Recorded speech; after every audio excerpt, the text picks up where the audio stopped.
Greetings fellow men, Servus Männer, it's Red Pill Germany again, and today I want to comment about the whole situation in the Middle East at the moment and Donald Trump actually doing a 180 on the foreign policy that he actually ran on during the campaign, meaning America first, no more foreign wars, and basically only military operations if it's in the best interest of America and if it makes America safer. Now, how does this make America safer, what he did there? So let's assume in the first scenario that Assad actually is responsible for the usage of chemical weapons, which I doubt and which is not proven. But let's assume in the first scenario that he did. Then I would say, so what? It is a civil war, or it is basically he has to deal with rebels, and these weapons are not nice, of course, but stuff like that happens in other countries too, and America doesn't bomb them. Hussein, for example, also used chemical weapons against his own people. Trump said that he was against going to Iraq, right? So what is the difference now? How does this make America safer? How does this stop the stream of refugees, for example, where Europe is suffering under at the moment? Why not also bomb countries like South Africa or Zimbabwe? And now let's ask ourselves the question, why would Assad do that at the moment?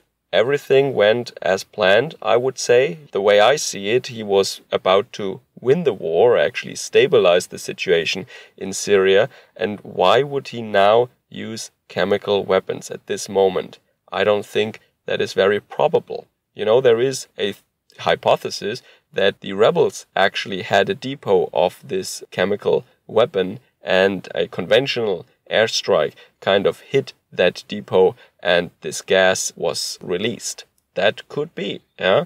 It could also be a false flag operation of a foreign power or of some secret service. We don't know this at this point. And why should we as the West, or why should America, why should Donald Trump bomb another country and destabilize a region again, risk a confrontation with Russia based on an assumption?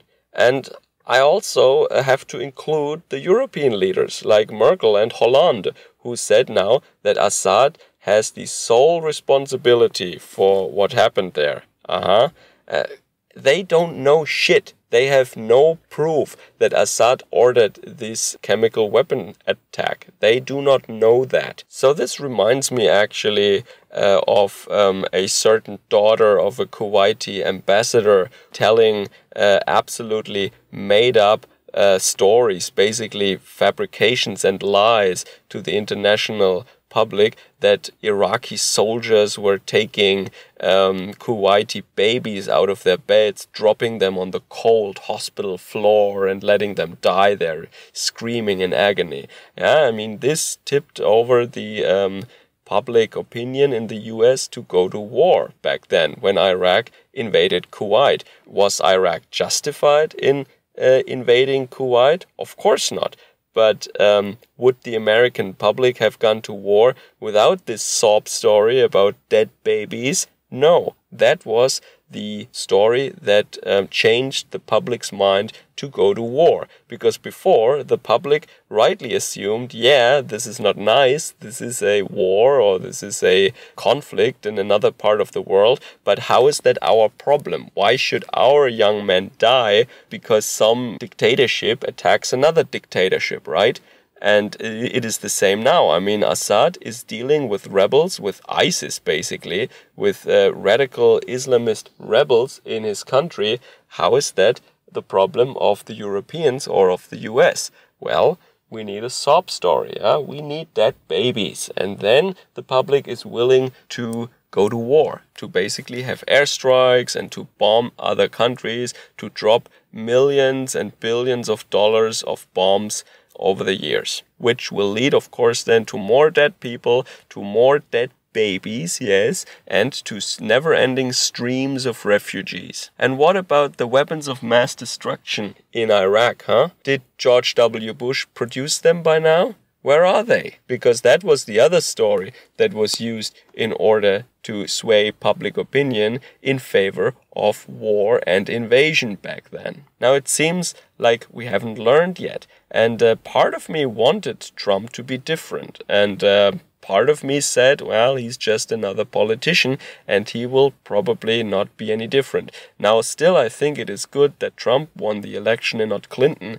because Clinton would for sure have done the same thing, and maybe she would have bombed sooner, and maybe she would have bombed even more. That is just the same neocon policy that I see there, this interventionist American foreign policy that just messes up everything. One good thing about George W. Bush is actually that we have a take-home lesson from what he did. This whole regime change, nation-building thing, it doesn't work in those parts of the world. It doesn't work with Middle Easterners, or it doesn't work in Africa, for example. Yeah?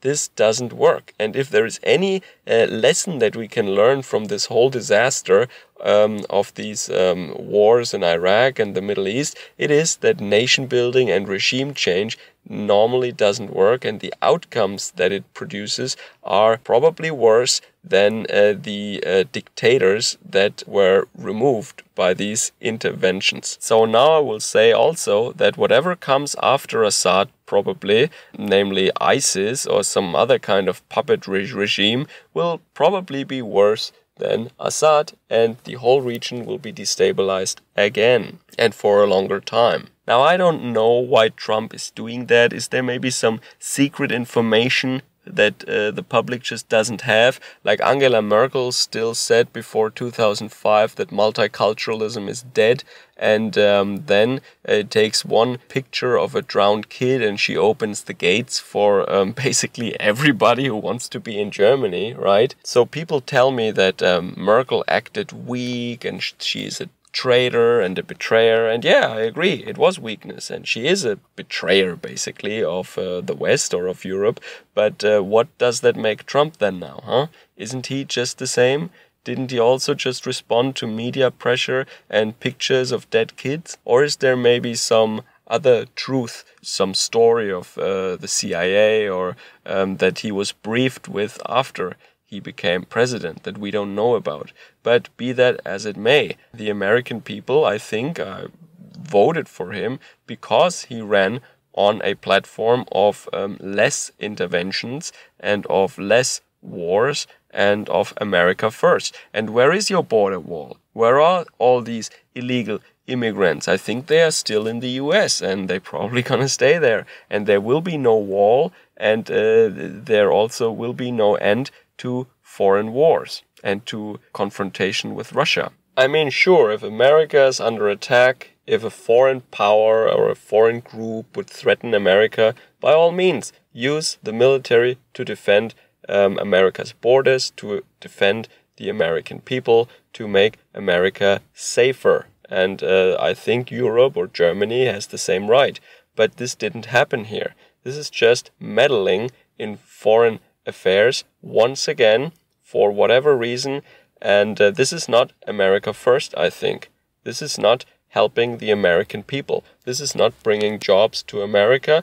This is not securing the borders. This is not helping the working class. This is not helping Europe also. I mean, I know that Trump's priority is not Europe, but, you know, he criticizes Merkel and the EU or European countries, European leaders for basically taking all these refugees in. And I agree, yeah. I also have that same criticism. But who creates these refugees in the first place? Isn't it also American bombs? I mean, sure, it is Al-Qaeda and religious sectarian violence in the Middle East, all that stuff. It cannot be entirely blamed on America, what happens there. But bombing of other countries, I think, plays a large role. Or removing Muammar al-Gaddafi, for example, in Libya. That created a lot of additional problems to the refugee crisis. And also the war in Syria, of course.